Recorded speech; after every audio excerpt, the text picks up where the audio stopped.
Hey everyone, it's Jason, and we are back with the second episode of Mic'd Avengers. And on this episode, just in time for Shawscope 3, we discuss the Shaw Brothers classic, The Magic Blade. And I just wanted to thank everyone that has listened to our podcast so far. It's been a blast. And if you could take a moment and on the podcast player of your choice, if you could give us a 5-star rating, that would really help. And to anyone who hasn't checked out the podcast yet, this is a brand new podcast with myself, Jason, and my good buddies, Shaun from Food for Thought and Johnny, the Fanatical Dragon. And it's a monthly podcast where we cover everything from action cinema to good old school kung fu classics. And without any further ado, here's the video portion of our episode 2, The Magic Blade.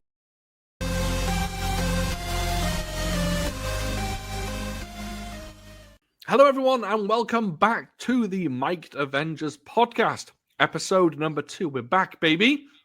And I'd like to first thank everyone that listened or watched episode 1. We got pretty good feedback about that one, so we decided to move on with episode 2. Always a good thing. So I'm back with Jason, back with Dragon. And this episode, we're going to dive into another Shaw Brothers classic. And we are going to discuss 1976, The Magic Blade.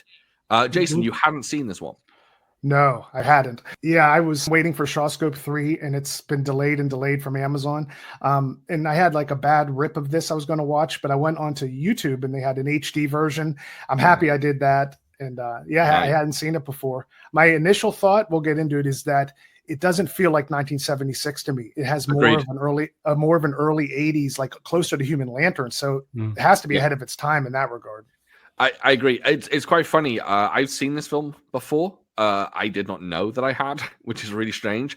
I basically review every film I watch in Letterboxd, and I went into Letterboxd, and there was a rating there for this film, and I was like, "Oh wow, I don't remember this." And then I had a full review on it.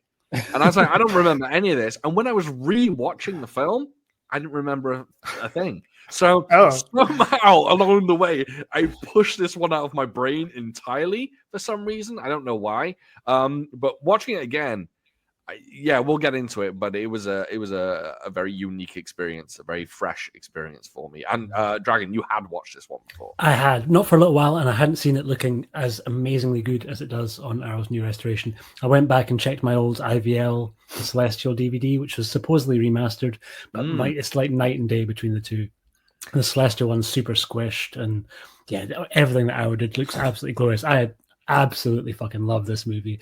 I think it's absolutely incredible for so many reasons, which we will get into, but so stoked that you guys, Shaun, that you got to revisit it, and particularly intrigued to hear how Jason got on with it, seeing it for the first time, because it's a pretty wild ride, right? Well, I think it's only right that we go to Jason first and have him give his first impression opinions on this one. Absolutely. So Jason, take it away. Cool. What do you think of? I suppose I should tell everyone, by the way, we're discussing The Magic Blade. It's a Cho Yuen film, just to let everyone know, and it stars T Lung, Lo Lei, and honestly, this is a nice little tidbit of kind of kung fu cinema knowledge. This might be the film that has the most recognizable faces in it. Oh my gosh. Every other film. I'm talking about background actors as well. Oh, no, I know. The list is the people that are in this film is insane. It's crazy. I like to talk about, I'll get into my opinion, but I like to talk about like bridges in Shaw Brothers and different aspects of Kung Fu movies. This seems like a nice point where you have the early 70s guys and you could see the later 70s come in. And then, of course, Ku Feng, he's omnipresent. He, like Bolo Young, he just shows up everywhere. He does. Yep, he's in everything.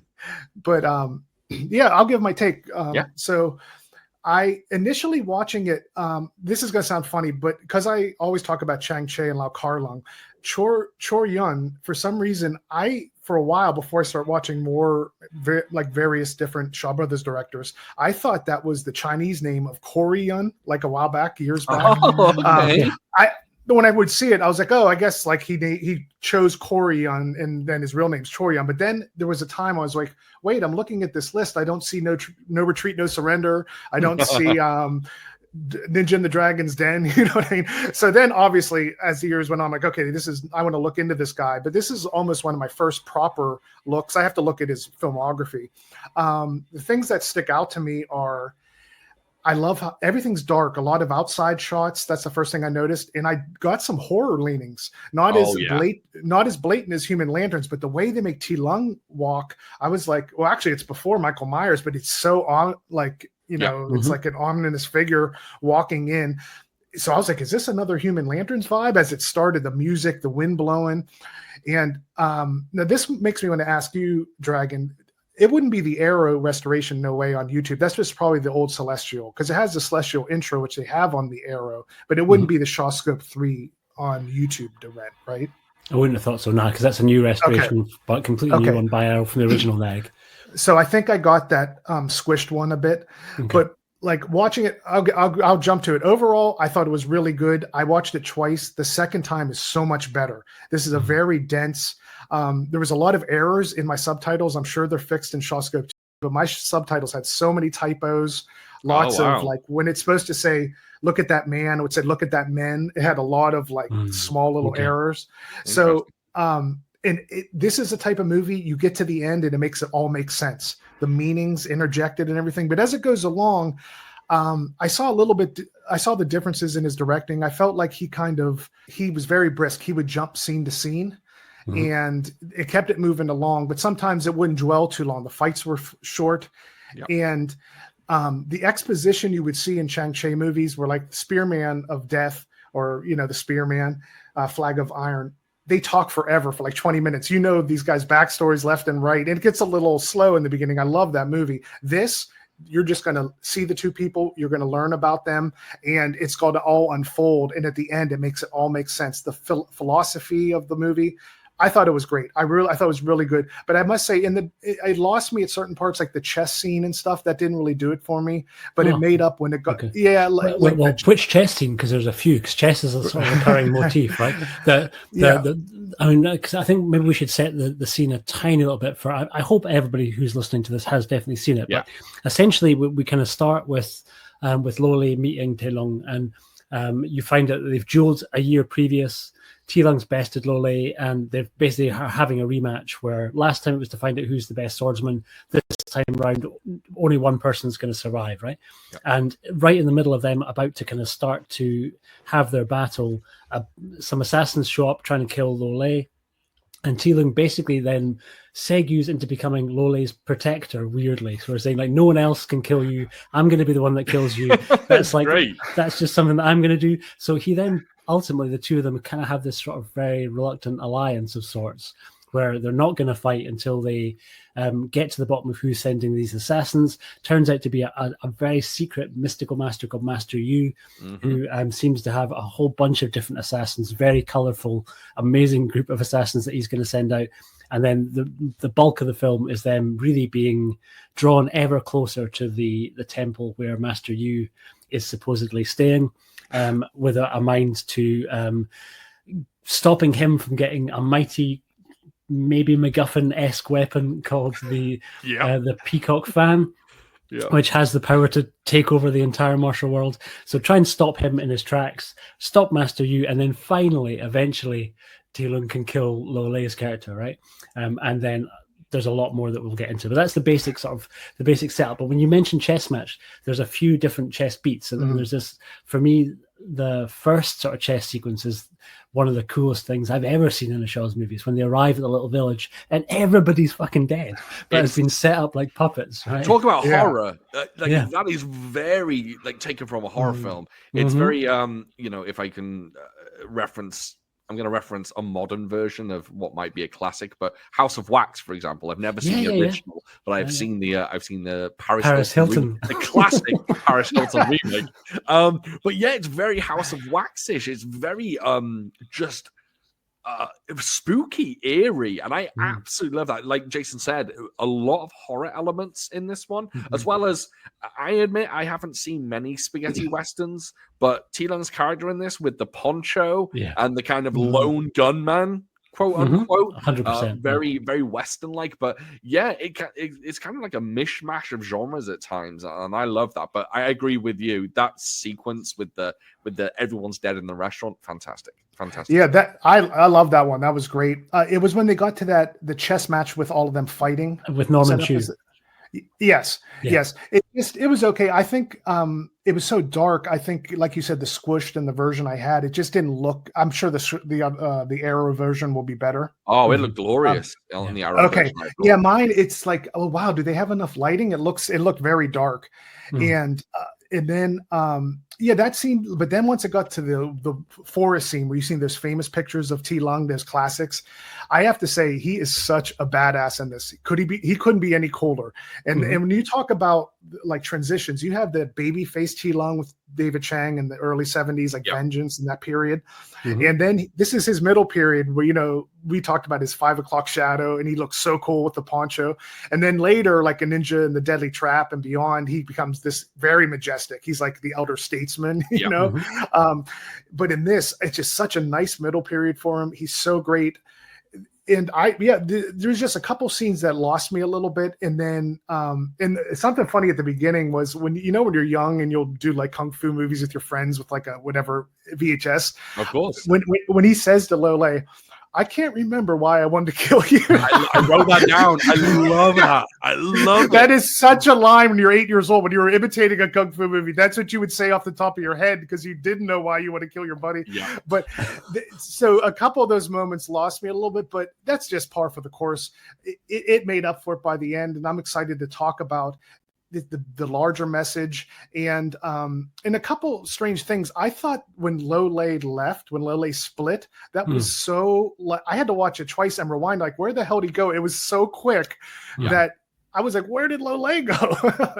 He disappears very quickly. And it's really more just spoken about than seen, right? We don't really kind of see him disappear. He's just going off to a different place. Then he gets a message back that he's died, which is, I think if you've seen enough of these movies, you kind of know, okay, he's not dead, right? And so some spoilers, he's going to come back at some sort of stage. But yeah, I think that was a kind of slightly weird story beat. We should maybe say at this point, this is one of the first, if not the first, I'll have to double check, adaptation of a Gu Long novel into a screenplay. And Chow Yun would kind of make a little bit of a part of a kind of career trajectory out of doing this. I think he made 22 adaptations of Gu Long short stories or novels, and he was a much more contemporary figure than the guy who wrote like Eagle Shooting Heroes, the kind of the other big sort of mainstay that they kind of drew on an awful lot for Shaw Brothers movies. So I think he was a contemporary of the people who were around at that time. So Gu Long, the writer, was kind of on the periphery circle, and there's a great kind of article in that Shawscope 3 book that Jonathan Clements writes specifically about Gu Long and how fucking mental his life was, and particularly how he stopped writing. Sean, I don't know if you had a chance to check that out yet. I have not yet. That's wild, of him getting basically attacked in a party, and a guy cuts through his wrist. Oof. And he kind of almost dies, and they end up managing to save his hand, but he can never write again. So all the scripts he did after that, he had to like dictate to get somebody else to write, and apparently like it lost a lot of his nuance and stuff.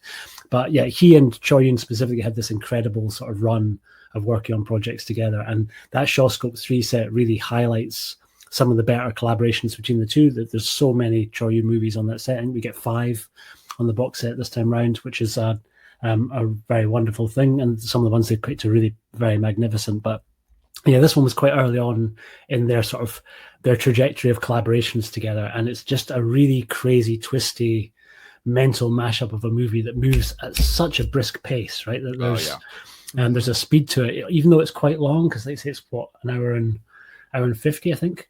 It doesn't feel hour 37 on my one. Okay. Yeah. Oh, okay. It moves along at an incredibly kind of brisk pace, particularly kind of not just with the fight scenes, but even like Jason said with the exposition, where it's not a very word heavy or dialogue heavy movie, even though people are speaking to each other, but it's just sort of great setup after great setup, and almost like very theatrical, almost kabuki theater type way, where you almost see the stagehands, right? You notice that in the first scene where when Lole arrives at the town, he's got a whole squad of people with him who set up this basically set around him, right? So they set up the table and set up the carpets and stuff for his dancers to come out and set up food and drink. And you kind of find out why he's decided to do that. But they kind of replicate that all the way through, where you're almost sort of seeing a little bit under the hood, where you're seeing each set actually kind of semi getting constructed around the events that are going to unfold with it, which I thought was very, very cool and something you don't often see. It's funny that we say that this film is not very wordy.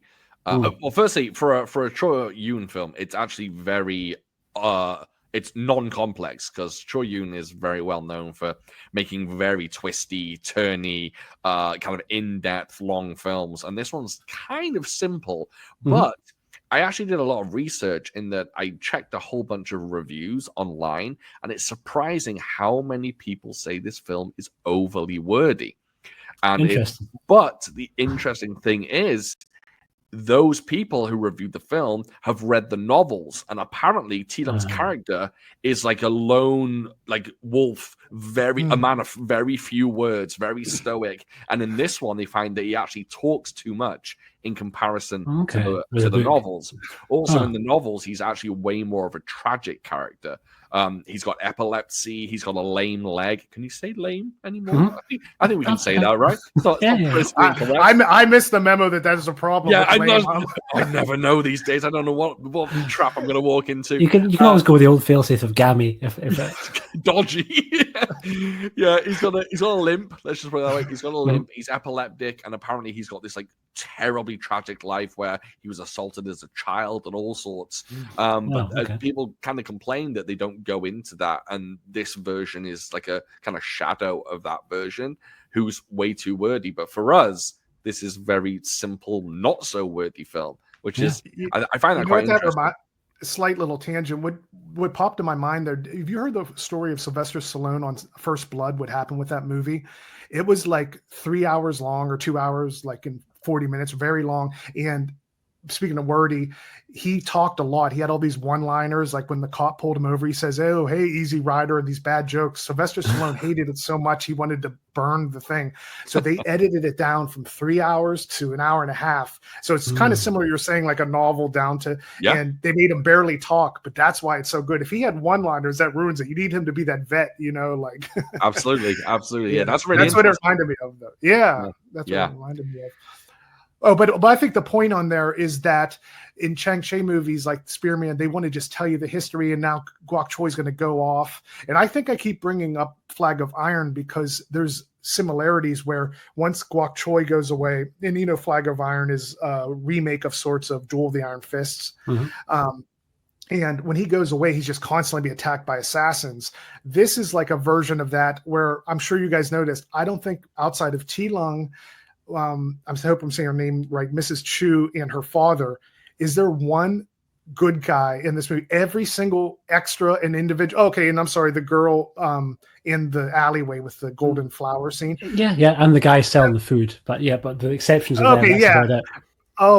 You just have to, I picked up early on, okay, I can't trust anyone, and even the kids bringing them food, it's everything's so poisoned. That's true. The kid, and I was like, wow. And that, I thought maybe they could have nuanced that a bit, where maybe they would, because I just had to assume literally every single person was out going to murder him, and it happened except for a few. But that's an interesting take, because they normally have it where, like I said, when Guok Choi goes away, when they send him away in Flag of Iron, you're wondering which guy's going to be the bad guy a little bit, the assassin.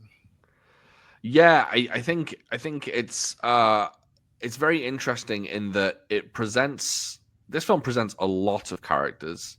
And it's essentially a video game. It's boss fights after boss fights after boss fight, really. And then there's a MacGuffin that you're trying to get. It's very simple in that respect. But the characters in this film they bring the whole thing to life. Not just T-Lung as this kind of fantastic, like lone gunman thing, but Norman Chu's character, the effeminate character that gets his arm chopped off. Of course, Devil's Granny. You can't talk about this film without mentioning Devil's Granny. Lole with his rose sword, which is fantastic. Yeah. It's so colorful, this film, and it could have been so much less if he hadn't given us these vibrant, alive characters. It could have just been a very mundane kind of boss fight film. But I don't know. I just love that everyone's not only a villain, but they're a colorful villain, and also they're the most evil people that you'll ever meet, which I really Shaun, appreciate. Shaun, I say keep going. We haven't got your overall take though. Oh officially. yeah. It's funny. So I didn't know what to expect with this. I'll be honest with you. The first time I reviewed this film, the time where I don't even remember where I watched it, I gave this 3 stars. I kind of settled at a 3-star film.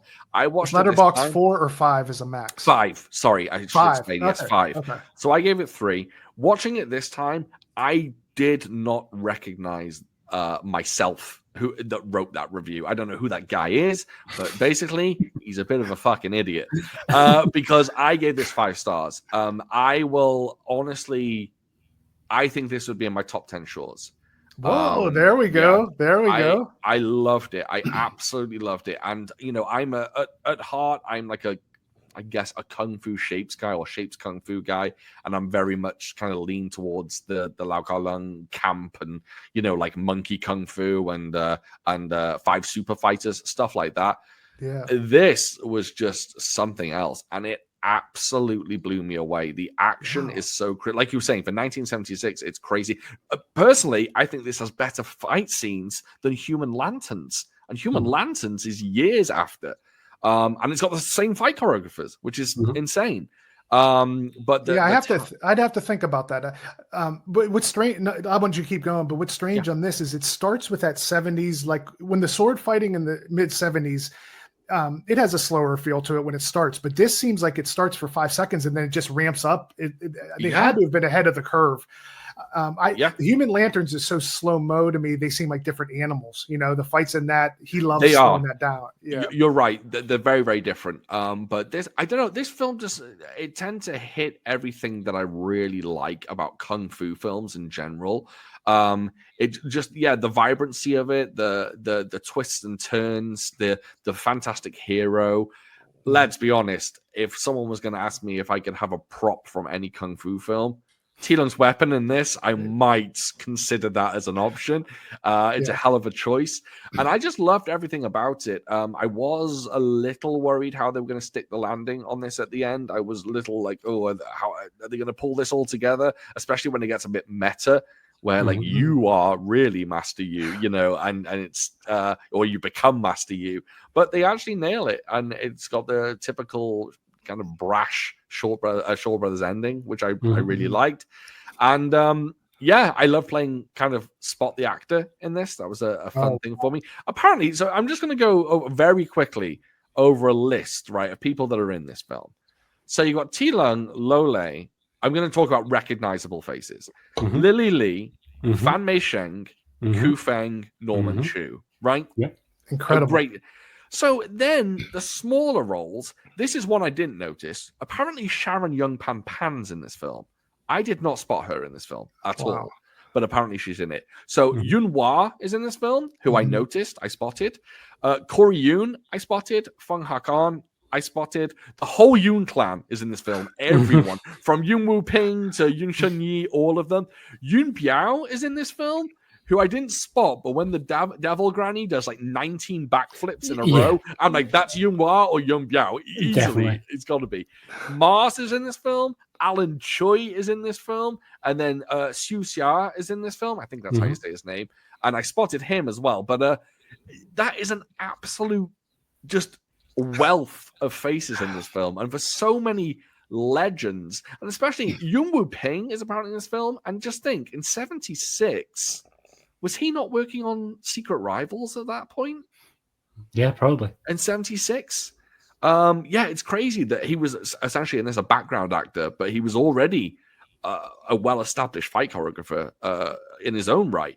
So, it was fun. I did cheat. I did read the cast and then go, all right, I need to spot these guys. So I was looking in the background for them. I wouldn't have recognized otherwise. I couldn't. Lily Lee, is she the one with the guitar? Yes. Yeah. Okay. And then it took me a second because after you've seen so many of these movies. So Li Ching, is that sometimes I've She's seen the her daughter. name. Yes, She's a daughter. I know her from Man of Iron. Yeah. she's the real life daughter of I can't remember his name, but he plays all the old Shaolin abbots in so many films. Yeah, I think I've got his name actually here. Let's see, I've got his name written down. The guy in the mansion, I know him from. He's Ching Miao is his name. That's not the father, though, is it? I don't know. Did Ching Miao play the father in this? I wasn't 100% sure. It's Well, yes, I think he did. Oh, okay. Yeah. So they're real life father and daughter. Yeah. Oh, really? He was the crippled Avengers. He was Chang Shing's master. They go to when they're all crippled. He was the guy that, because I'm sure you guys do that. You're watching. Okay, which one's this from? It took me a while to realize Li Ching is from Man of Iron, because I was looking at her like, because I just watched Man of Iron and reviewed it and loved it, and she was the romantic interest, like the woman they were pining for, the different men in that. I thought, and I know what I always think is funny. Ku Feng, he's probably not as old as he was in like Dynamo and later on, obviously, but they have him as the most acrobatic flying around Power Ranger guy. I thought it was gonna be this sprite like 19-year-old. Like they put Ku Feng as the guy jumping over like Superman. Like it's so I don't know this film, and I think This film works on a number of levels. So as a Asian cinema fan or martial arts cinema fan, you can go in and take this very seriously and enjoy it for what it is. And it's a very well made film. The cinematography is nice. The landscapes, the kind of backgrounds where everyone is, the sets, it's all very, very lavish and beautiful. And I love, like Jason mentioned, it has this kind of dark element to it. But you can also enjoy it as like someone that enjoys Kung Fu cheese as well. You know, the characters are a bit silly. The Peacock fan is completely nuts as a weapon. I mean, that in itself is just like so you can use it 3 times. That's it. I thought you could use it 6 times. He already burned 3 of them or something. I think so. Oh, was it 6 times? Okay. Oh, who knows the max? I just know it was like a used good by the time they. But you know what's funny? On mine, it was called Peacock Dart. That's mine on my subtitle. Oh, okay. My subtitle had. I'm telling you this. You probably can't see it because you have to pay on YouTube. It had so many issues, like, but mine's called Peacock Dart, and interesting. That's it. That's when you talk about the weapons.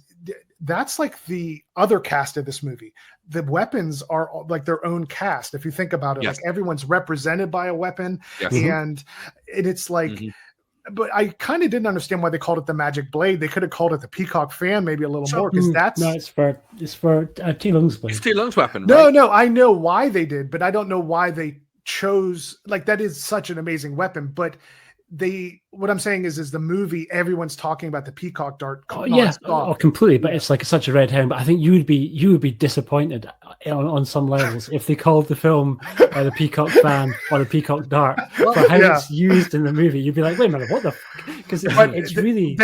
They make up for it because the U.S. version we called 9 Deaths of the Ninja 2. You know, like when it gets it's so funny. We see the original title, the U.S. name it like the craziest. Well, the original title to this, the Chinese to English translation, is actually Legend of the Condor Heroes, which is the name of the novel. So that's what all the Brave Archer. Am I wrong there? Yeah. Well, no. Brave Archer 4 is... that's a different book. Like, because Jason's right. That Brave Archer 4 is from Legend of the Condor Heroes, and there's like a bunch of other movies like the Ashes of Time and what's the other one? Did I get that wrong then? Because I put it into a translator and it literally gave me Legend of the Condor Heroes. No, I think there's on the other commentary track. It's like Sky Sword in the something, or it's got like a very crazy. So before we post this episode live, right? I'll find it out and we'll stick it in our comment section underneath. Okay. But I don't think it's that, because that's the other big writer. That's not Gulong. That's I bet the translator I used fucking AI to find me an answer, motherfucker. I will double check. I don't have that to hand right now, and I don't want to run away. But it has a much longer, weirder quite poetic title, but it's not. It's definitely not Legend of the I'm going to Kingdom. blame AI. I'm just gonna Quite right. We should all be blaming AI. It definitely wasn't me. It probably was. But I'm missing a few. So there's other weapons too. It's like the low-lay one's a little more understated. That's kind of just like an imagery. They don't really talk about it. But it's like the weapons have their own part in this movie. It's like I love that aspect to it. And I actually thought, I don't know why, but when he cut his hand and his hand was poisoned, I thought they were going to have to chop his hand off and attach that to his hand, like some weird, like Evil Dead 3. Yeah. So I was like, okay, this is why it's the magic blade, because it's like, and but then he came back. That scene was really great. That poison beat was wild, because it's like he was literally only poisoned while the incense was burning, right? Yes. And then, bizarre. So he only had the time for it to burn down, because then his hand just wasn't black anymore at the end of that. And they tried to kill him at the last little bit, and he had this great line of dialogue that I hope was translated in yours, so Jason, good. where he'd spent 20 years moving all of his acupuncture points like an inch Oh, over. yeah. Wait, but they called it sinus in mine. Did they call it acupuncture in yours? Oh, yeah, like pressure points. So mine, when is it Norman Chu in that scene? I'm trying to remember. Yes. Yeah. Okay, when he goes boom, boom, boom and hits his chest, and he goes, I've hit his sinus. He's paralyzed. I'm like, sinus. Wow. And then, like, I'm telling you, I think the guy was drunk. I hope we don't know who did these subtitles.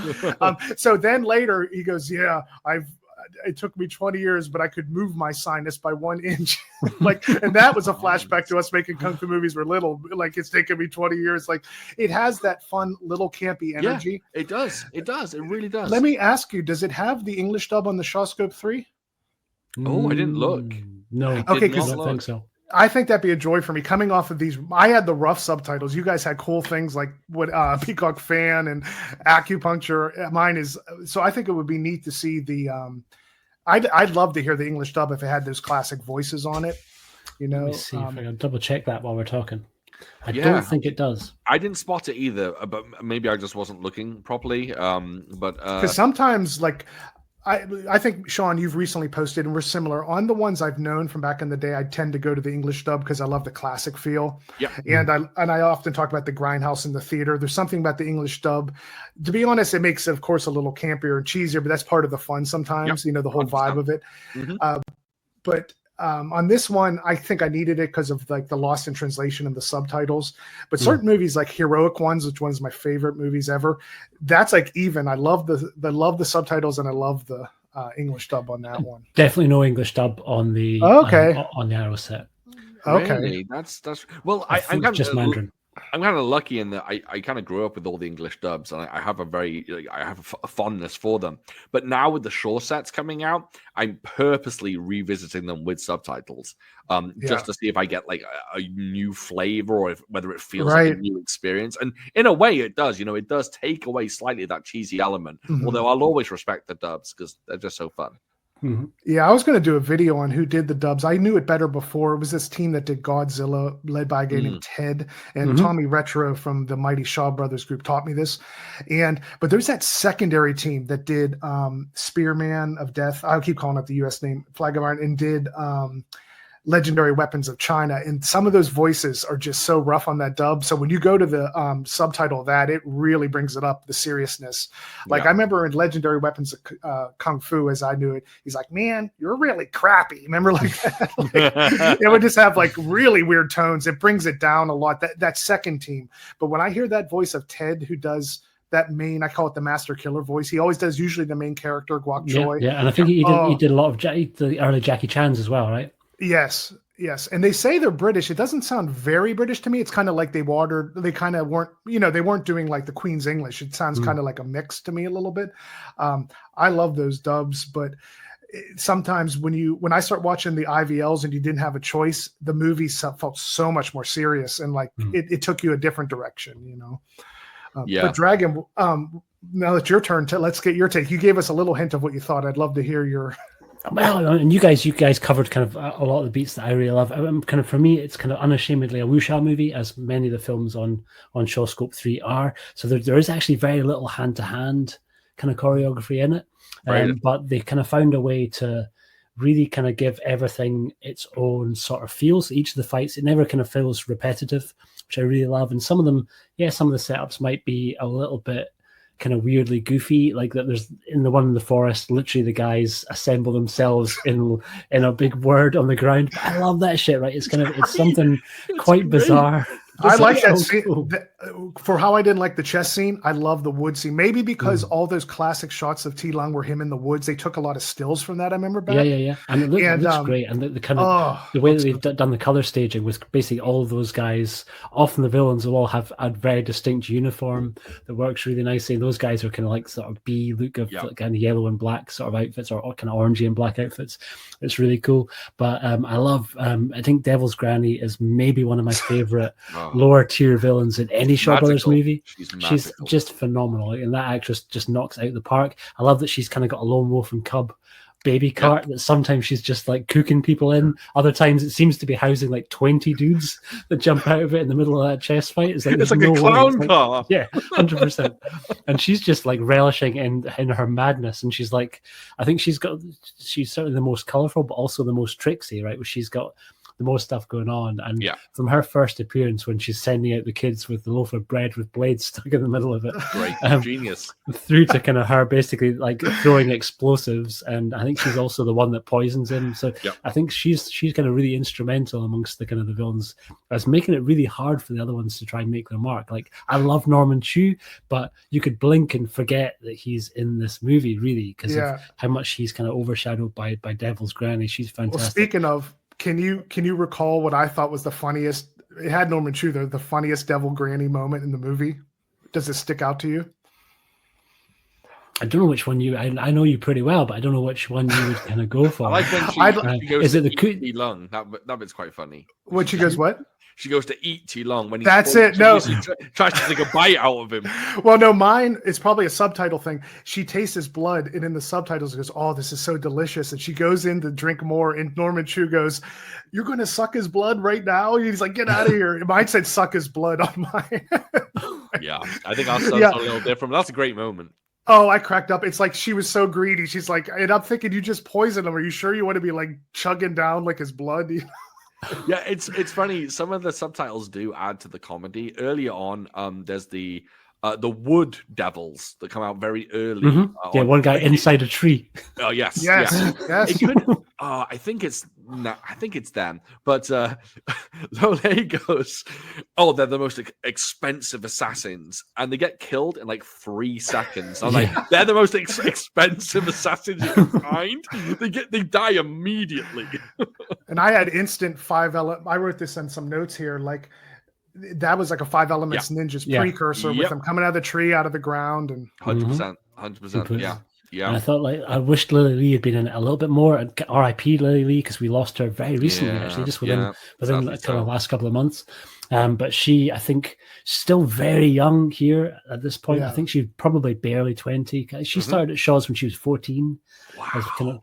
Which is insane. As kind of initially kind of through their singing and dancing program, because there's a couple of like non-martial arts, non-wuxia movies that she did for Shaw's as well. So they kind of tested her in that realm, but then she kind of found her kind of forte with being in martial arts movies, and kind of great to see her playing a little bit of a younger character, because I think for me she's still the most recognizable as like the head of the family in 8 Diagram Pole Fighter, when she was not old at all. They just made her up to look an awful lot older, right? And so for years I the makeup fooled me, because seeing 8 Diagram Pole Fighter on such shitty quality VHS rips, it was hard to tell so much that was makeup. Now we're getting these new restorations. You're like, okay, now she's clearly very young and just been made up, but even younger here. And I think there's I noticed it when I just did my reviews for Intimate Confessions of a Chinese Courtesan recently, which I've never seen. Oh man, I was so not expecting that movie to be what it is. Like, incredible, like amazing. That's what I'm actually going to watch next on the show. I loved it. But she's not in that. But there is something. I wonder. I haven't double checked to see if it's the same editor. But there's something with Chor Yun with the way that he's able to.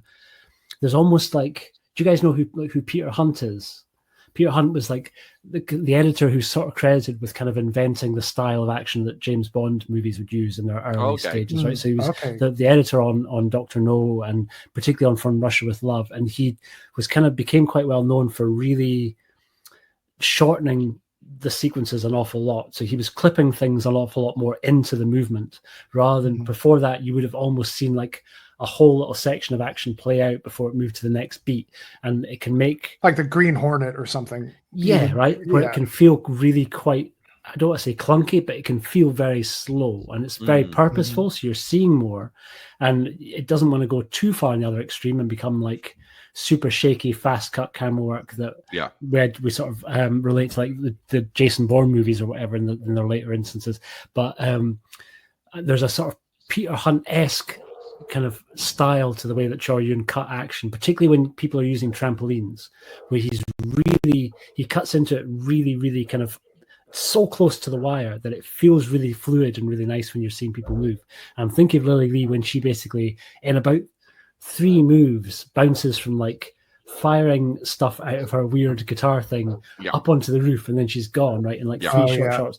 But it's so fluid and so kind of slickly done that I they're on a trampoline, but it doesn't really matter. It just sort of like works as this wonderfully kind of fluid like sequence of motion that I just absolutely was that I thought that might have been like a reverse shot because they jumped so high that I thought they would jump down in the boxes and then they'd reverse it. Maybe for the last jump there, because she had like it looked great though. They had like a jumping sort of side flip first, and then she was up onto the roof. So kind of maybe they kind of matched the two. It There's looked definitely impeccable. At no point in this one did I go, "Oh, that's a really dodgy looking reverse shot." No, it all looked super crisp and very, very. And that well was done. everyone's escape from Kufang to everyone. I mean, they just like when someone, or they get on a horse and take off. But those jumps, it was really neat. I don't know if that's his style because I haven't seen too much of Chor Yun, but it's funny. Everyone was very similar to like what you'll see in when you guys watch Intimate Confessions, because there isn't as much. It's not as action heavy a movie, but the last reel of that film's really action heavy and beautifully staged, right? But there's an awful lot of that. But in Intimate Confessions, it's confined an awful lot more because they're often doing those sort of jumps inside a quite low room, but still sort of like kind of works. But yeah, I just find his kind of action. I think he's maybe by the fact that Chang Che and Lau Garlong's movies were so much easier for us to get. I think Chor Yun's action is kind of a little bit overlooked, right? In Shaw Brothers circles still, even, and hopefully this box set will kind of redress the balance because he was a phenomenal director, real kind of master craftsman. And I think he's incredible. By the time that he did Intimate Confessions, he'd done 80 movies before he came to Shaw's, right? So, and like non-Shaw Brothers movies, but he was already kind of incredibly well versed as a director, and I think there's a confidence to his stuff that's just really cool to see how he kind of puts things together, where he's clearly trying different techniques and different things, and some of it, it's amazing that it works because like the stuff with the kind of the guys forming the letter on the ground, or even the chess scene, the kind of big chess scene, during the chess could easily have not worked, right? Right, during the chess scene, it's amazing. So you got the chessboard that's out on the ground, and then they're surrounded by a bunch of people, and all the people around the chessboard are all lit up, and then just randomly he like turns the lights off on them, and they all go dark, and it's just like if you think about it too much, like, well, why would that happen? But it looks so incredible. It just adds this kind of sense of mystery to the whole thing, and they just disappear into the darkness. It's so good. It's so good. I was saying, you guys got me sad over here because I actually have my Shawscope was delayed a week and now it's been delayed another day. I'm like, man. Hey, at least mine was damaged. So I saw that, man. That was that was rough. They didn't use did it have like the kind of cardboard? There's like a really close fitting like kind of thick cardboard sleeve that Arrow were using over here that they've used for like volume 1 and 2 as well. Yes, it is. So it's the book of discs inside that's damaged. Oh shit! So it's not, which is confusing. Out of box, very confusing. I did reach. I'm not going to talk about who I ordered from because it's not their fault. I think this came from Arrow. So I reached out to them and said, "Look, is there anything you can do?" And they offered a full replacement. And you know what? I'm going to take it on the chin. It's not worth, because they're an amazing place. I order from them all the time. Oh, wait, who offered the replacement? The place or Arrow did? The place I ordered it from. I'll tell you, it's Orbit DVD. DVD, cool. Phenomenal. I order from them all the time. They were like, send it back to us. We'll pay to have it sent back to us, and we will send you a full replacement. Wow. And you know what? I don't even want to be petty like that or picky. I will take it on the chin. I will keep it because at the end of the day, they're an amazing website that like I buy from all the time. And if I send this back to them, they're just left with a damaged Shaw Brothers set. I think that they'll probably be able to, because Arrow stuff in the States, that it comes, I think it's handled by MVD. And MVD are, from what I understand, just legit, straight up, really very decent. Good. Yes. Decent, kind of honest, great company, right? And so I suspect there's a very good chance that Orbit will be able to get compensated. But I think Shaun, I like your stance. I like. I'm going to keep it. It's not at the end of the world. It's not the end of the world. And when I open it and see it, it's just like, well, it's cardboard. It's who cares? It's not going to kill me. Well, yeah. The only reason I'd push back on that is I've been having a lot of issues with Amazon, and there's kind of like thresholds. Like, fuck Amazon over. Get as many replacements from Amazon as you want. They're fucking. Well, no. What I'm saying is like when something's $30 or less, that's a certain thing, But when you're pushing up at that $150, if I were you, I would think about, because that's such a prized possession. $150. I'd even meet them in the middle. Say, hey, do you have a used copy? We'll just swap the book out or something. I can see both sides. I think if it had been like something that had happened because Orbit didn't package it properly, that's one thing, but that's not the case here, right? This is a case where they've looked at it from the outside. It really looked perfect, right? The packaging was perfect. It was honestly, it was packed so well. So where the Amazon thing, because Amazon make zero effort, right? They're literally. I mean, I think I'm looking forward to the time when machines take over packing boxes. I don't want to see anyone out of work, but that once AI and robots take over, that shit will be packed much more efficiently, because they literally make no effort, and they'll put a tiny thing inside a giant, massive mailer, so it's just banging about inside the whole time, right? Yeah, and it doesn't help that the post office guys are playing soccer, like not always, but I just, when you see the back of those, like especially Amazon, it's sometimes just a mess in there, and that doesn't help, because I think even it's the packaging mixed with guys just throwing. It doesn't say fragile, and I heard when it says fragile, they still throw. But just to clarify, Orbit DVD are amazing. Everyone should be buying from them. They're a phenomenal kind of small boutique Blu-ray store. Buy from them, but don't buy the titles that I want, because they sell out very quickly, and I want to get a copy. So stop doing that. I ordered from them once, and they sent a nice little card. They had like their card's really neat. It was like a Black Sabbath. I love Black Sabbath Volume 4, I believe, and then they used that image and made like an Orbit DVD logo. They're absolutely great. They're wonderful people. So sorry, I went off track for a second. No, I was saying, because I'm just like salivating for the Shaw Scope 3. Something about this.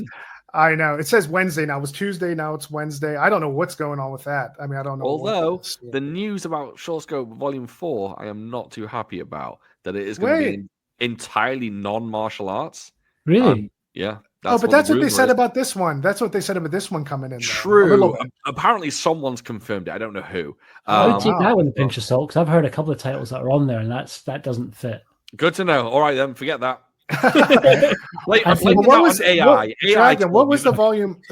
What was the Shaw Scope 3? Didn't have a similar thing? It was be horror and a little bit of gangster and not martial arts. I think I think James Flower, the producer, had said that it was going to have less of an emphasis on kung fu, and then that got lost in translation, and people took kung fu to mean all martial arts. But really, Volume 3 is essentially really heavily wuxia, right? Oh yeah, and it's fantastic.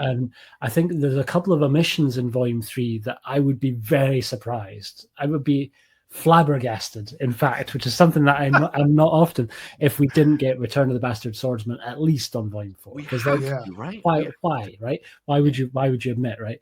And I know one title that I can't say what it is yet, but it's an absolute firm favorite of mine, and it's got a bunch of action. It has Kuchoi in it, and that's about as much as I think I can say. But it's kind of one of his lesser seen. My wife's favorite kung fu movie. If anyone's listened to my channel long enough, I'm not gonna say it. I know what it is now. I know what it is. Yeah. And that's been confirmed. I'll tell you after. Right? Okay. That's been confirmed. So I think I think we'll get some surprises. I'm more intrigued to know what color it's going to be. Right? Is it going to be gold? Is it going to be yellow? Yeah, I don't know. We're living in good times, guys. It's very much very good for. I mean, unfortunately, we are getting that Lady in the Boss cover art. I shouldn't talk about that actually. We're going to be overly mean to that, but yeah, that's rough. That's especially if that's a bare bones disc, right? Because I would have done a commentary for that for free because that movie is like massively underrated. But I've never seen it. Oh, dude, I'd be interested to know how you feel because it's weird for a Lau Gar-lung movie, and forgive us our little tangent here because it's just kind of basically, but it's one of the Lau Gar-lung movies that gets out into contemporary Hong Kong in a way that you never see. Like he's filming guerrilla style on the streets. It's got he doesn't do that much at all. Hardly ever. I'm excited for it. Crazy wacky outfits. Like it's almost like Shaw Brothers meets BMX Bandits. Have you ever seen BMX Bandits? Oh, of course I've seen BMX Bandits. And some of the outfits are just straight up insane. Like some of the stuff that Gordon Liu dresses up in that movie is just super wacky. And it's a wonderful companion movie to My Young Auntie because they're both sort of exploring the same theme, but with very different energies, right? And there's a kind of brattiness to Cara Wei's character in that when she first steps into the scene that's very different to her energy in My Young Auntie. But it's, again, Lau Gar-lung was always obsessed with that kind of essence of true martial arts and how it relates to the outside world. But this is him being like, okay, what are the youth of today? What would their perspective be? So all the kids are kind of wanting to be like out at the club and super into kind of like exploring that sort of world. And Cara Wei brings that whole energy, but is also incredibly skilled as a martial artist in it. So it's just great, really great fun. And there's a last fight in the gymnasium that you've maybe seen clips of. That's just, of course, I have watched that. Yes, I had to. It's just really, really good fun. But yeah, it's a weird one in his filmography. But yeah, the 88 films released. I hope it's got some extras on it. I hope they've at least squeezed out a commentary because I know I looked. It's just stills and two other things. Well, it's funny because I've been trying to use my YouTube more of like posting about the releases. I just do that like instead of stories. Yeah. Within 1 minute, the guy goes, "That is the worst cover art I've ever seen." So then I took a closer look, and I kind of didn't really look at the face. Seems like they messed up and tried to like redo. It's weird. I don't know who did it. I have no idea who it is, and I don't want to like rip on anybody's art. Oh yeah, it just because it's objectively But I just wish. I mean, it just makes me really miss because I feel we'd really hit a groove like from the time that they started releasing them dual countries. So when they started releasing them in the States as well, and we got like the Chinese Boxer and the ones that came out just after that, they were kind of collaborating with Frederick Ambrosin a lot. So we got some really awesome extras on there. Yeah. That Human Lanterns one we looked at last episode with the Kung Fu Bob cover art again on that. And I just kind of hope they were gonna. Well, you declared like that period a peak thing. I can't remember whose interview. I was watching an interview with you, and it might have been I can't remember who, but they said, "What is your favorite release of all time?" And it was right in that period. And you said 8 Diagram Pole Fighter, the American release, I believe. Yeah, that's Arrow. That's Arrow, but that was kind of that period where we're getting dual sides, and the extras were just beefed out. Were the different extras on It actually confused me because. Is it righting wrongs that on one of them on the English or there's 4 versions and like you could watch like different alternate endings, but I don't think the American had that. So you had to be careful which one you wanted to get on. Yeah, and the American one has that great documentary though. It's got like that kind of amazing kind of like world of martial arts documentary. I can't remember the exact title, but it's like a sort of 2 or 3 hour classic documentary hosted by John I think Leon brings that. It's older. Yeah. Yeah, Leon loves that one. In the UK, it was known as the best of martial arts. Yeah. And, my mum bought it for me on VHS when I first got into Van Damme. This is long before I got into Kung Fu cinema. She bought it. I got into there's a film called Lionheart in the US. It's called AWOL in the UK. And it's a Van Damme film, one of the first martial arts films I ever watched. And my mum saw that, and then she got me the best of martial arts. And I remember specifically it had clips from Duel to the Death on it. And I was just like, what the hell is this? And it kind of opened up a little bit of a door for me. That's on the Vinegar Syndrome release in the States, and then 88 put it out in the UK with Brandon Bentley's Randomizer. So depending on, you never know exactly which one of the 3 endings is going to be on. It's a great idea. It's really cool. Yeah, I ended up. I mean, I think just for the sake of overall, I ended up selling my British version and just sticking with the Vinegar Syndrome one because of the Tony Stella art on the front of that. Oh wow! But you didn't need that alternate endings. That didn't keep it for you. I would find that I wouldn't use it after the first couple of times of checking it out. There was an ending that I kind of prefer, so I would just generally be kind of opting for that one. And I think you've got the alternate endings on the Vinegar Syndrome release too. You just can't randomize between them. No. And I can't afford, I don't have the space anymore. Oh yeah. Nor the funds to double or triple dip on stuff. So. Oh, I respect that. Speaking of endings, could we go over the Magic Blade ending? Because I have questions on that. Yeah. Sorry. Yeah. That's no. I love little tangents, of course. No, bringing it back. I felt the ending of this really made the whole movie. It was worth the price of admission anyway. Yeah. It just brought it all together.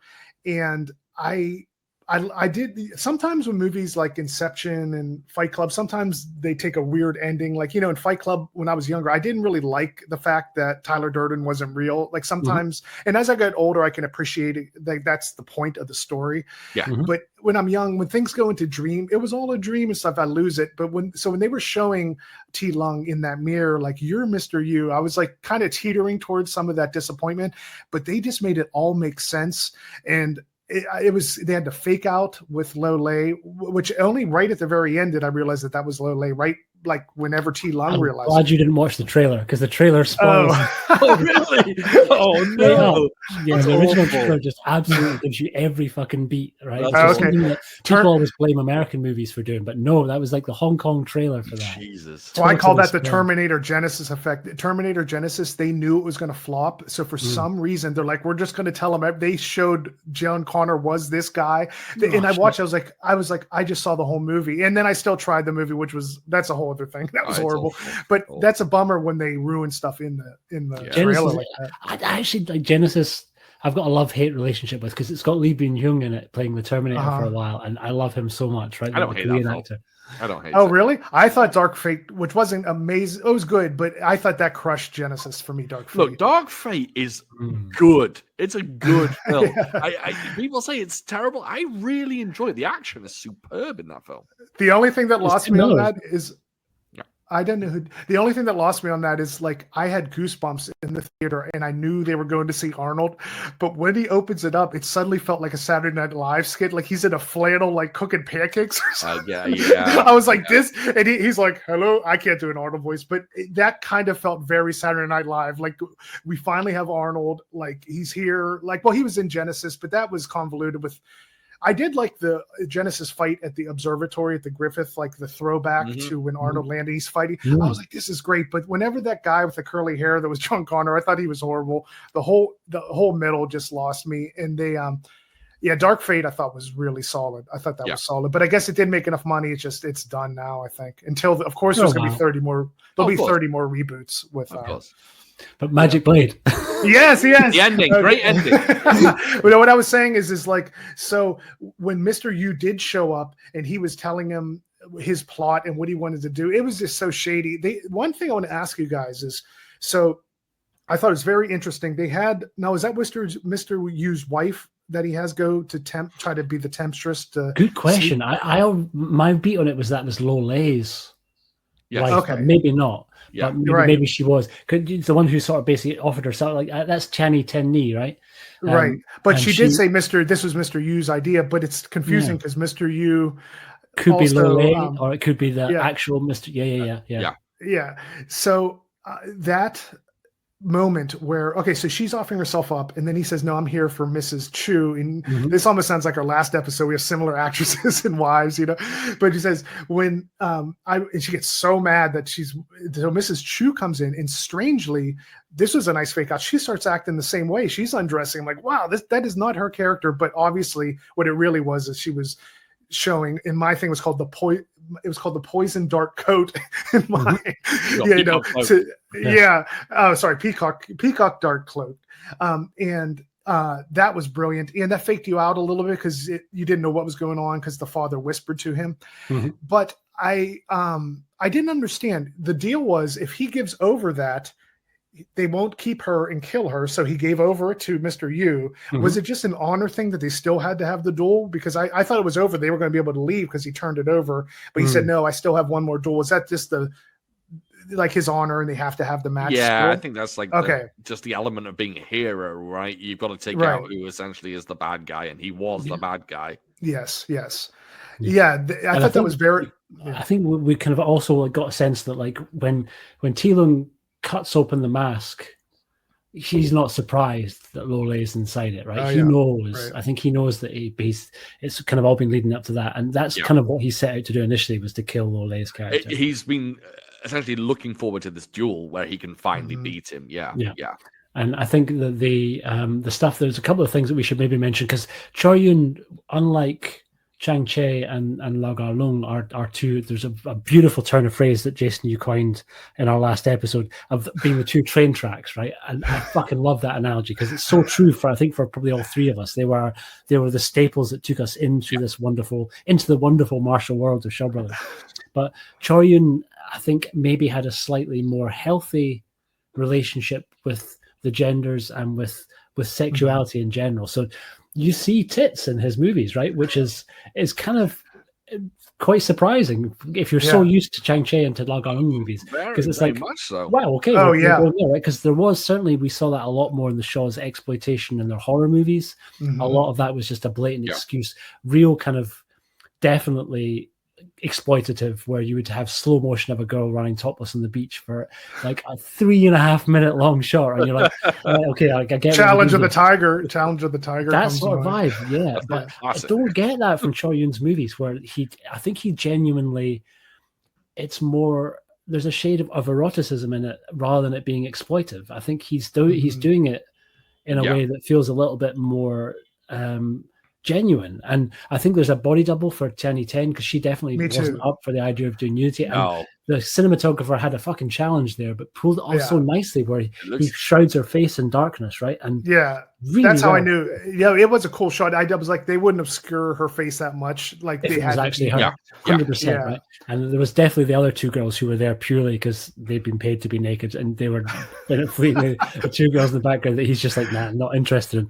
But I think Tianyi Ten's character was really kind of, she was great for what little screen time she had, as kind of basically being this sort of, there was a power that she kind of had that wasn't through how she was fighting. She has her power was in offering herself, and you could tell that's why she was so gutted that he kind of didn't go along with it, because he only had eyes for the other girl. And I think it was a nice kind of beat to kind of bring around that last little kind of act. And there's a House of Trapsy element too to that last reel, with the kind of the gates dropping down kind of around the place. And I think he just staged these areas in a way that was always really inventive and it's smart. I'll admit, I genuinely thought old Mr. Yu was going to get away at the end. Yeah. I thought when his throne dropped on those chains and he got in it, I was just like, oh, I didn't expect this ending. He's going to just ascend and disappear. And then T-Lung, he tricked me. He's had that blade on a chain, right? And never once... Well, maybe that's why they call it the magic blade. That moment. I mean, there you go. The reason I didn't know is because I was watching on YouTube, which was a different vibe, and I caught the runtime. So he was like, "We're going to battle another day." I'm like, "Dude, there's 2 minutes left. Like something has to go down now, unless there's a Magic Blade 2 that's a different name." Which I thought would have been cool. Sort of is in a way. He plays that character 3 times. Yes. Oh, that's great, because I need more of him. Like I said, he's the biggest. He's so cool. I mean, it has that spaghetti western middle period T-Lung. This is the precursor to Avenging Eagle that me and Dragon spoke of, the 5 o'clock shadow T-Lung, where he's like, And let me ask you, I am probably because I don't have Shawscope 3 yet, but do wuxia movies have a lot more of this honor in it? Because there's a lot of elements I'm not as well versed in wuxia, but I've seen a decent amount. But it's strange when the guys he fought the whole movie are walking him in the end. It's like trying to fight again. No, and they're like buddies or something. And then he battles them all again. But it's just strange. Like, I won't hurt an unarmed person. You'll see that in kung fu movies, but that's just like a one-liner. Even the villains, like, it was strange. There was like this code, like a wuxia, like warrior code that they were honoring, and it seemed like Mr. Yu. That's a strange thing. If T-Lung did accept his offer to be Lo Lei, which he seemed to be kind of toying with, for a second. Obviously, he wasn't, but it seemed like in the wuxia world that could have worked, even though he was been trying to be murdered, poisoned, everyone, it seemed like that would have, like Mr. Yu wouldn't have plotted against him again. He just needed a guy in there. And that's why Qi Lung was like, wait, you didn't care that Lo Lei died, So. Yeah, he just kind of wants a new sort of figurehead. I think, but I always took it as part of it is like, if he can win over the guy who's currently the best guy in the martial world, right? And if you can basically seduce him with money and with women, he doesn't have to kind of go head to head with him, and he can kind of still puppet control the martial world through his sort of like, because he's getting to an age where he's not as physically capable, right? And so, but he still doesn't want to relinquish control. So he's the real master. You wants to still be the master, but by having this sort of avatar, a younger avatar out in the world, it's a kind of an easier way for him to kind of, I guess, keep his power a little bit longer. Yeah, I think that's the wonderful thing about the wuxia world that you were mentioning, Jason, about the honor. I think the kind of heroic martial artists within the wuxia world are typically, very heroic and very honorable and kind of live by this particular code, a bit like Bushido. But the villains in wuxia world are the worst, most awful people. They will put needles in a bun and try and kill you with that. I could tell you wanted to see that death. I could tell you wish. Of course. But how would that work? Yeah, I think there's a nice kind of split there between the martial art, because when there's like two quote unquote heroes fighting each other, just look at Duel to Death. I mean, it's a gory, horrendous ending between the two, but there's a sense of honor in it. But yeah, other villains would be, very dastardly and do many underhanded things to kill the hero. I probably should tell you, Duel to the Death is on my watch pile, so we've probably got to add that down the line. I've not seen that. You haven't seen. I own it. Dragon, we need to do something. My anger is building. We're going to be doing this podcast when we're 80. Yes. I know. Which is a wonderful thing. How about we don't do them once a month? How about we do them daily? Exactly. I'll just have my watch pile here. Oh, good stuff. Well, Duel to Death, you're in for one hell of a treat. Okay, cool. For some reason, that came out with. Okay, cool. That came out the same time as what's the other one? Ricky. Okay. Ricky. But then, I mean, like a similar. Is it? Those movies were very different, obviously. But aren't they both like battling out in some beach scene? Isn't there some sort of? Or are they just completely different? I thought there was not in Story of Ricky. Okay. That's very prison centric. Yeah. Okay, and that's a Cat 3 one technically, maybe. Yeah, I mean, Story of Ricky's basically. Have you ever seen the anime Fist of the North Star? No, I've never seen any anime, but someone made me buy Ninja Scroll for my first way in, the movie Ninja Scroll. He said, and I own it here, but I still haven't got to it yet. I know I have a lot of holes. There's probably a little bit more similarity between Duel to the Death and parts of Ninja Scroll, but the reason I mentioned Fist of the North Star, because like the Story of Ricky's closest that we've ever seen to an effective kind of live action version of Fist of the North Star, where you have a guy who's so powerful he can punch you and your body will explode. Where he's literally punching holes in people, and it's like it was a movie that went so far, it kind of ended the main actor's career for a good chunk of time. Like he just couldn't work again because it was so fucked up and so extreme in the way that it was doing stuff. And it's and now amazing. Look at him. Yeah, he's an absolute megastar now. He's back. Fancy Wong. Yeah, and he's so good, right? He's a really great, charismatic leading man, and he looks incredible in Ricky O. He's like in ridiculous shape. He's got like, it's almost like Bruce Lee on steroids physique, right? He's like he's a size in that movie, right? But no, couldn't be more different than Duel to the Death. Duel to the Death is much more in the world, in the Magic Blade-esque world, where it's a little bit more on some levels grounded. I mean, there is a bit of like people flying and in seated poses through walls and stuff, which is so dope. It's bonkers. Yeah. Maybe why this had so less much flying. ninja fun, right?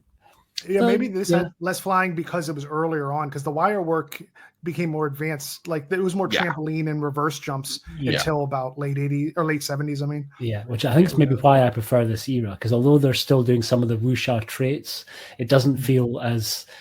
Plus, they haven't started doing the ridiculous oversped up sort of hyper ramping in the camera. They really don't. It looks. I struggle a bit with in the late 80s and 90s. Yeah. You mean the under cranking or? Bit of both. I mean, there was just like there was so much kind of crazy speed up. When I think of things like I struggle a bit with like Moon Warriors and Blade of Fury. Yeah, Blade sadly, of Fury is a fantastic film, but the undercranking in that is beyond anything. It looks like Donnie Yen's Legend of the Wolf. I mean, it's that bad. It's and even a little bit of that in the Once Upon a Time. I think it was like a Choi Hark really liked playing around with those things. I think there was once they switched over to like non-linear editing. Yeah, there's some functions that I think some directors should have been banned from using, right? Because it was like, no, less is more. Right? Iron Monkey has a lot of it. Iron Monkey has a lot of speed ramping. I think it's the upping of the ante. Like once they use more of that undercranking, and then the audience was reacting, it's probably hard to go back, you know. Yeah. But I think there's some resets, like. Of course, when we talk about wire work, Crouching Tiger, Hidden Dragon. I remember seeing that in the theater, and I loved it. It worked for me that they were floating. Yeah. I understood because it was like it's poetic. It's right. It was poetic. There was a suspension of disbelief, and it worked.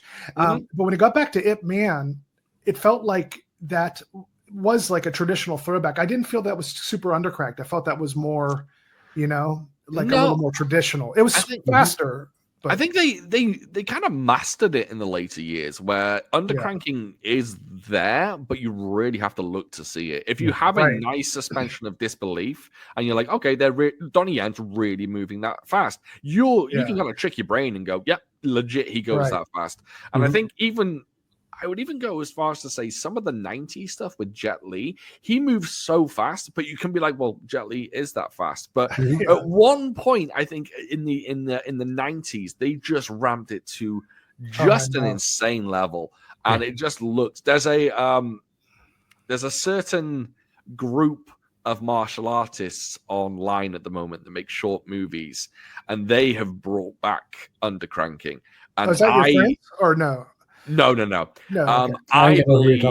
I believe they use it to an extent that looks more like Donnie Yen's worst stuff than the good stuff. It's way too overdone. They're fantastic, by the way. I won't talk about it much. They're fantastic, but their undercranking is like, whoa, that's a little too much. And I think there is this very fine line between bad undercranking and good undercranking. Right. Yeah. And I think they've kind of mastered it, and the Ip Man movies did it well, I think. I think Sammo was the master of that. Sammo had found that sweet spot where instead of like doing like 24 or 25 frames, he would never drop under 20. So he would literally like 2021 of course. Enough. Yeah, I think people will tell you. People go, well, Jackie Chan was never undercranked. Yes, he was. Jackie Chan, Wheels on Meals, Dragons Forever, he was undercranked to shit, but Sammo Hung did it so well that it looks legit. And I think that's fantastic filmmaking. That's genius filmmaking. Where we could explain. Yeah. I would say we could explain to people listening, undercranking basically is they film it, they crank the camera down to a slower speed. So when they film it at that speed, when you play it back on the normal reel, at the normal speed, it's hopefully a subtle, subtle. And I think sometimes it feels like they mess it up because, like, I always talk about the Venoms film, but on Sword Stained with Royal Blood, it's very undercranked. It's very strange because that one's like very speedy, and it's like, wow, did they mess up the setting, or are they trying it a little bit?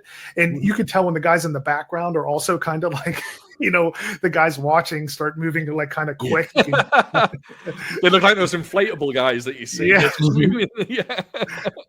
But I think the problem with undercranking, there's a lot of people think it's like a crime against cinema. So they're like, Jackie Chan can never be undercranked because it's just like when people who think that Jackie Chan did every single stunt that he ever did. There's nothing wrong with stunt doubles. There's nothing wrong with undercranking. It's a perfectly reliable way of making a film. There's nothing wrong with it. It's just occasionally someone will do it bad and it doesn't look great. Same as sometimes someone will do a stunt and they'll have their face way too long and you'll realize who it is rather than, oh, that's not Jackie. You know, you'll see that it's not Jackie. But there's nothing wrong with stunt doubles. There's nothing wrong with undercranking. It's not a crime against cinema. It's only a crime when Jackie Chan goes, yep, I did every single stunt I've ever done, and lies to his audience. I think a lot of that was just I think he had to become there's Jackie Chan, the man, and then there's Jackie Chan, the legend, the myth.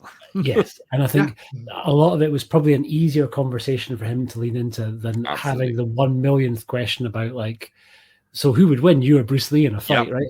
Yep. And the amount of times he's had to speak about Bruce Lee, I think you can see the pain in his eyes in those old interviews where it's like, fuck, we're doing this again, right? Yeah. So I think there's an element of that where it's probably but also when English isn't your first language. So when you're being interviewed by somebody saying, so you do all your own stunts? Yes.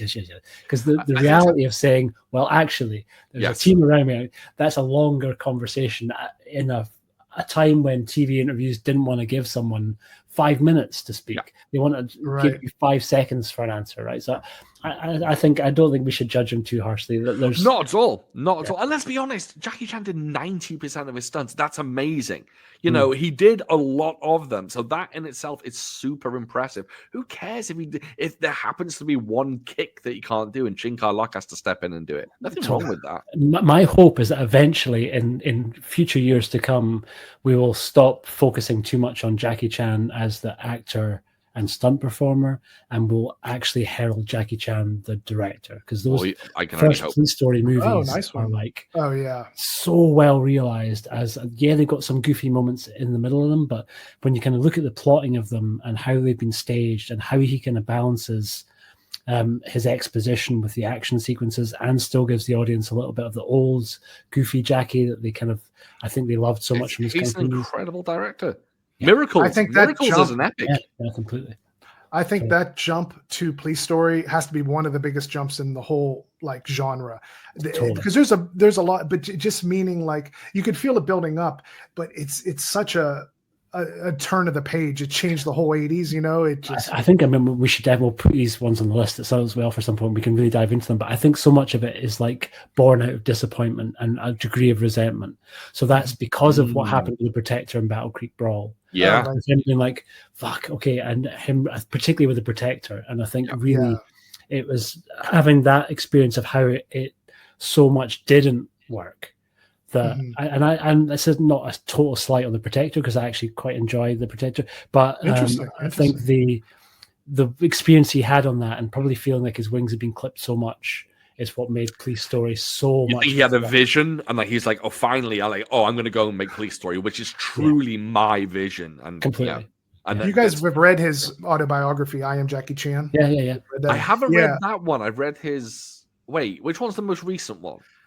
This one's like 1998, right when Rush Hour came out. They were probably that's the one I've read. Yes. That I remember reading. I was like 19, and for me, I often talk about the books. The books are like the left arm, and the movies the right arm. When I can read and get those insights, I was running back because I had a lot of those Killer Meteors, crappy VHS, but I could see it through a different light. And even if a movie's not that great, having that story of how he didn't like Lo Wei and that friction makes the movie almost as a historical piece you can enjoy way more.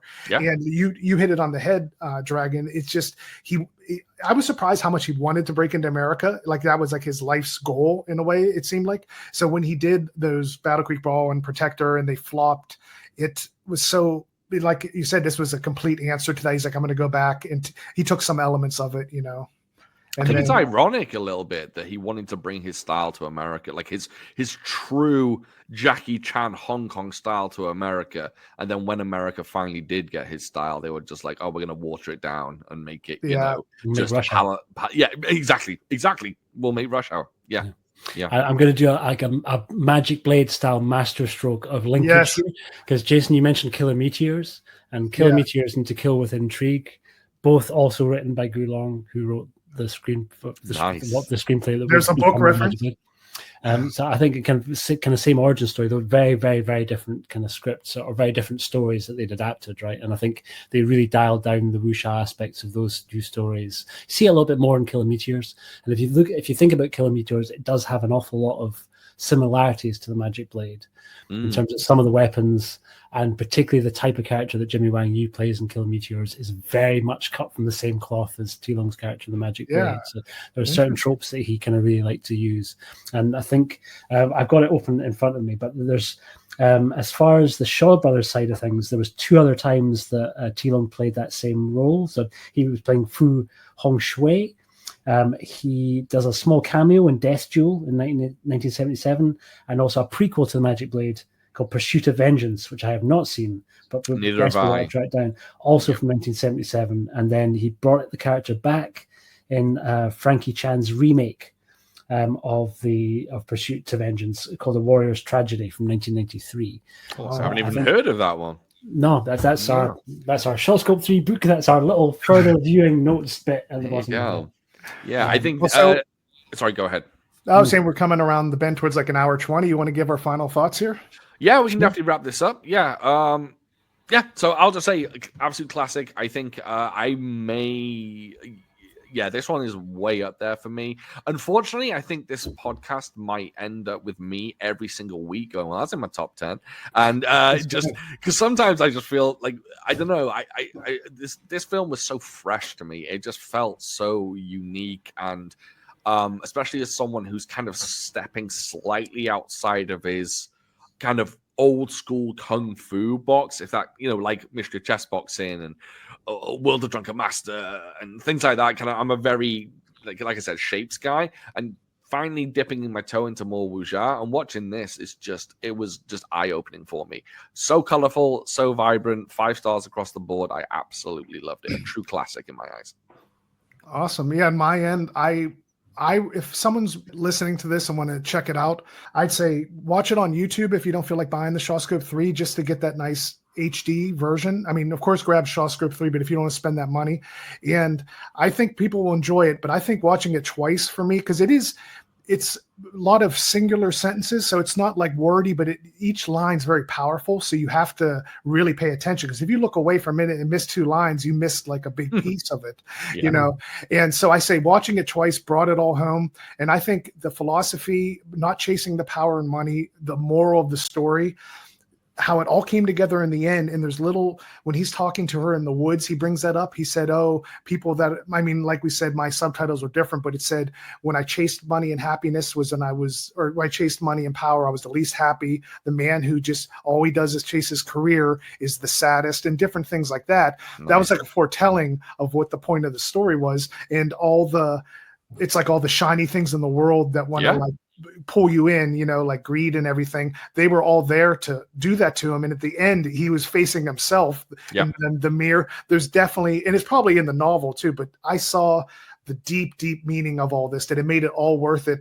That I think it's better. They didn't sit around at the beginning and said, oh, this is so-and-so, and he did this and this. The fact that it just trucked along in this directing style where it's nice, edited, good.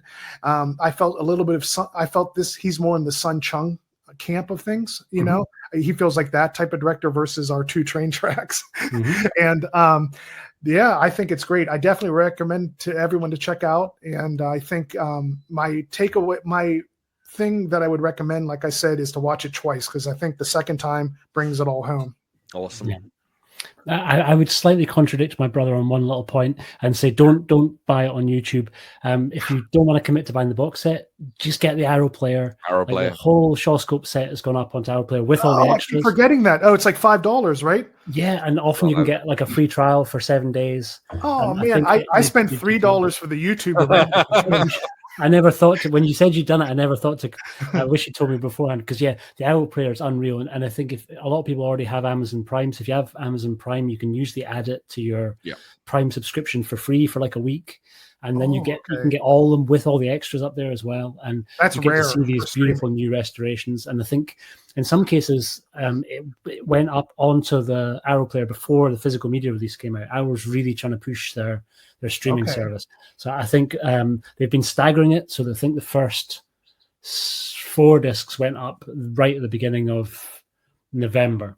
And I think the next sort of stage is kind of going up at the beginning of December, if I can remember my timeline right. But however you end up watching the movie, definitely track down the Magic Blade. I assume that people listening to this have seen it. If you haven't, then I don't think we've spoiled all the beats, although we've spoken about a few things that happen in the story. That's not really the main experience that you're going to get from it. It's kind of watching the performances, watching how beautifully things have been staged. I think it's wonderful seeing Choi Yun start to get his props, because I think we'll recognize him as being a real master craftsman, where I'd absolutely put him up alongside our 2 favorites, but with a very different flavor and a different energy, and one that I think is nice to see nice to kind of see somebody who is into like exploring some of the relationships between men and women in maybe the most healthy way out of any of the directors. Because I think I love the way that Lau Ga-lung looked at men and women together in relationships, always through a kung fu lens, particularly even like if you think of Executioners and Shaolin, right? Like everything was a battle, even your wedding night, right?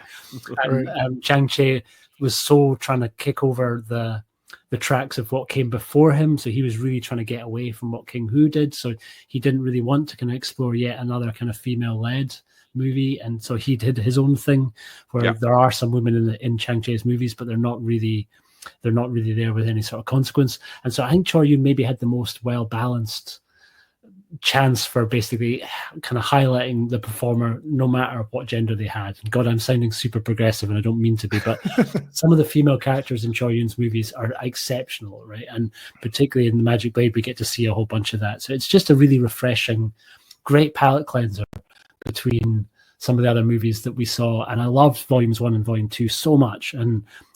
But it's grouped together so many of my absolute favorites that I didn't know where we were going to go. And so there's been so many revelations with Volume 3, because it's sort of reminding me of films that I had seen before, and I'd seen The Magic Blade before, but I didn't enjoy anything as much as I did this time around. And I think a lot of that was how amazing this restoration looks. And it's really absolutely incredible, because particularly with some of the darker scenes, and we've spoken about it through the episode, where he does use shadow an awful lot. Particularly with kind of some of his character introductions and some of his staging, and it works so nicely when you're kind of seeing that properly, where nothing's blown out. And in that chess match, Jason, you're going to feel like you're watching it for the first time all over again. Because this was really dark. One question about the genders: when they do that in a movie where they'll have a high voice, but it's clearly she's been dubbed by a woman, right, but it's clearly a guy, but it fools the other person, but not the audience. Do you know the history? Is that just a theater move where, like in Sword's Thing with Royal Blood, it's so obviously a woman, but they're calling him a guy just because he's dressed slightly different? It's something you see a lot in I think that I often think of those characters as eunuchs, right? Yes, and there's villainy attached to eunuchs for some reason, right? But I think part of that was like, if you deny yourself sexual pleasures, it make you super fucking powerful. I think there was an element of that. Sometimes I'd heard it done in relation to people who served the royal court. They would kind of do that partly to limit people in a way of making it so that you wouldn't be able to like sleep with anyone in the royal family, so you became sort of slightly safe because you were neutered in that way, literally neutered, castrated asexual in that way. Yeah, completely. But it's something that kind of cropped up a lot in the martial world as being a sign of villainy and power. So that you see it in Come Drink With Me, the kind of villain there. You see it a little bit in Secret Service of the Imperial Court. There's like the chief eunuch, I think, is one of the main villains in that. And certainly we see that in the character that we meet in the Zombie Town. I think Zombie Town's the wrong thing because none of those characters are reanimated.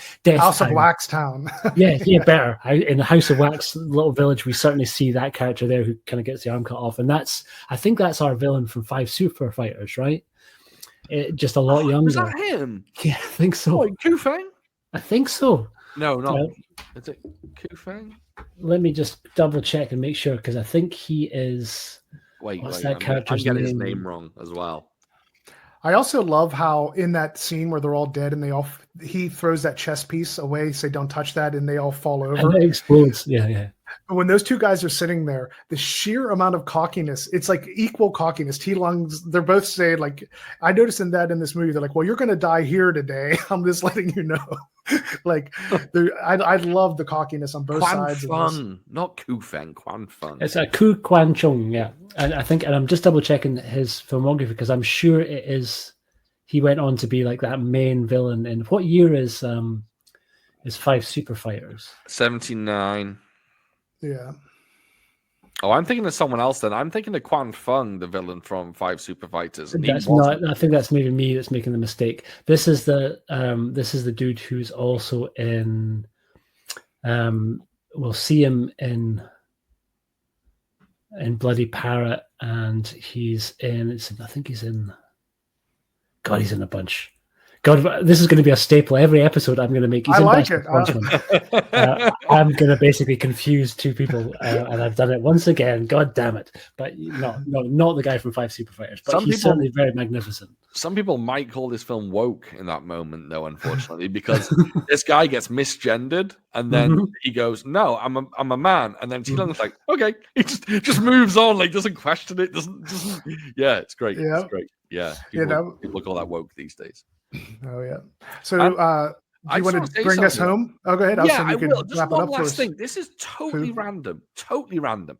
I was researching the Magic Blade, and if anyone likes, I don't even know what genre to call it, kind of drum and bass music, there is an artist called Lazarus on Bandcamp, and he has this series called Shortcuts. And what he does is every single album or EP of his is named after a different Shaw Brothers Kung Fu movie. And every single track is like a drum and bass version of him translating what's going on in the film to music. Wow. That sounds unreal. It's really unique. And to be honest, the music's quite good. I actually quite enjoyed it. I only listened to the Magic Blade, but he has like volumes called I think it's called Sentimental Swordsman. He has multiple volumes of those, for the Return and so on and so forth. Anyway, yeah, a guy called Lazarus. I don't know him. This is not a plug.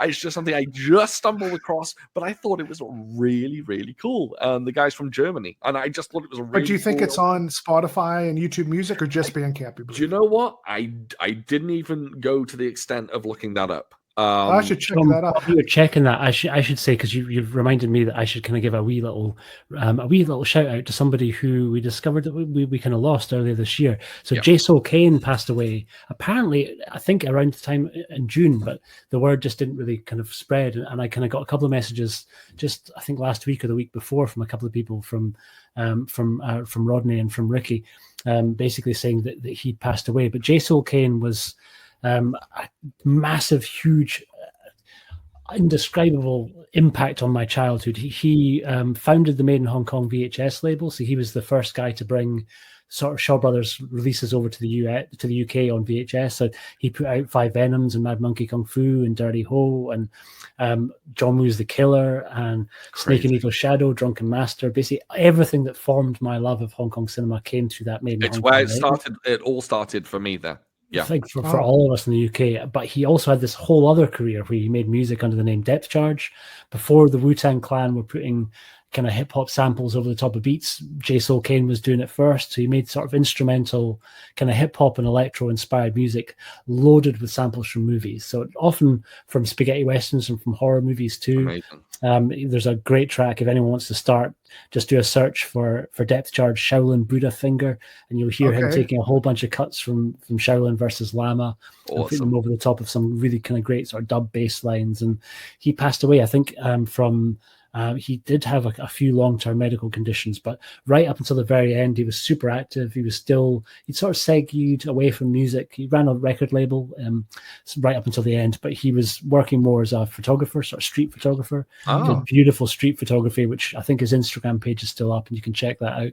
But he was photographing all of Ricky's events, so anytime Eastern Heroes had an event, he was there taking pictures at the events and just attending. And apparently I never got to meet him in person, tragically for me, but everyone who did said that he was just the nicest, coolest dude and absolutely loved the genre and was just a huge part of, before we had our online community, I think he was the one who was bringing people together through these movies. So his loss surprisingly really winded me, because he was just one of these dudes I kind of always expected that my path would cross with him at some point, right? We were kind of like two circles away from each other. If I'd finally made it down to one of Ricky's events, he absolutely would have been there. So that's sad. So you're probably in the same age group, roughly? Yeah, I think so. Okay. Yeah, he's a legend. He started it for so many people, obviously in the UK. Like, I didn't even know who the guy was, but he literally is pretty much single-handedly responsible for my love of Kung Fu cinema. Honestly, it's incredible. Yeah. So that's interesting, because on the US side, that's sad. Rest in peace. On the US side, it was World Northel for us. That was what we got the most of. So it's interesting to hear that, like, sometimes it'd be neat to like So you're saying this guy basically ran the not label, but the releases pretty much? He packaged them and everything? Yeah, the label made in Hong Kong. Yeah. Okay, cool. I don't still have any of the VHSs, but I've still got the very first catalog, and like that first 10 titles was just incredible. It's like John Woo's The Killer, the first Better Tomorrow movie, Snake and Eagle Shadow, Drunken Master, Five Venoms, Mad Monkey Kung Fu, Dirty Ho.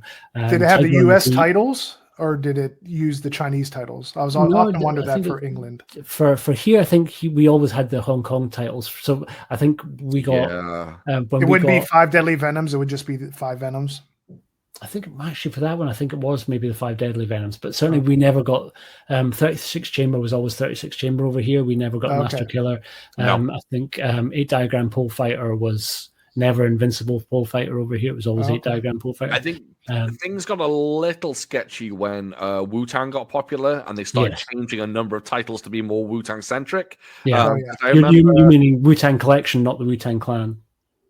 Sorry, but it was kind of influenced by Wu-Tang Clan. 100%. Right? Yeah. Totally, so I think I remember specifically that Raiders of the Buddhist Temple, the Sonny Yu film, came out here as Raiders of Wu-Tang. I remember they specifically used that. So definitely they started taking a lot of Wu-Tang stuff and making it very I mean, they did that with a whole bunch of them. I believe they're still doing it now. They're just doing it on YouTube. I think the funniest one, I can never remember the name. Is it Gold Bandits and Prostitutes? That film became Thugs, Hoes, and Skrilla. Fantastic, just title change there. Thugs, Hoes, and Skrilla. Yeah, great stuff. Cashing in. Yeah. Well, all right, Fu, you want to send us off? Let's go ahead and wrap this up. Thank you, everyone, for listening and watching, whichever your preferred medium is. Of course, we'll keep these coming. Thank you so much for enjoying what we do. We're really happy to keep doing these. Nothing more than I love sitting down with these two guys and just chatting Kung Fu. It's an absolute pleasure. So we'll keep the episodes coming. And, of course, if you want to follow us, like us, subscribe, comment down below. Of course, if you're an audio listener, what would really, really, really be great is if you give us a 5-star review on your audio platform of choice. That feeds us into the algorithm, gets us more eyes on us, and we would very, very much appreciate that. Follow us on our own individual YouTube channels. We have Martial Arts Theatre 3000, Food for Thought, and the Fanatical Dragon. And thank you so much, guys. Join us next time when we'll come back with we won't mention what film we're doing. We're going to kind of... But we'll be before Christmas, and it'll be a real Christmas present. Oh, there we go. That's so exciting. So, all right, guys. Thank you so much. We'll catch you next time. Peace. Later.